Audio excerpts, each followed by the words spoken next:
మరి రాజ్యాంగంలో ఎక్కడైనా బ్యాక్వర్డ్ క్యాస్ట్ అనేది ఎక్కడ లేదు. ఉమ్, బ్యాక్వర్డ్ క్లాసెస్ అని ఉంటుంది.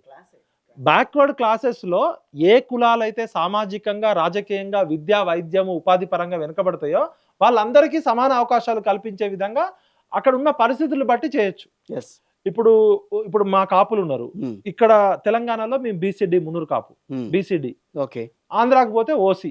ఎస్, అవును, ఇప్పుడు అక్కడ రిజర్వేషన్ రాదు మాకు. రాదు. ఎందుకు ఇచ్చారు? ఇక్కడ ఇక్కడ కాపులు కొంతమంది వెనకబడి ఉన్నారు, సన్నకారు చిన్నకారు రైతులు ఎక్కువ ఉన్నారు, పెద్ద రైతులు తక్కువ ఉన్నారు, 2 ఎకరాలు 3 ఎకరాలు ఉన్నారని చెప్పి అప్పుడు శివశంకర్ గారు ఒక కమిటీషన్ వేసి ఇచ్చారు. ఓకే, అట్లనే అన్ని కులాల్లో ఒక దగ్గర ఒక రాష్ట్రంలో ఒక కులం ఓసీలో ఉండొచ్చు, ఒక కులం బీసీలో ఉండొచ్చు, ఒక కులం ఎస్టీలో ఉండొచ్చు.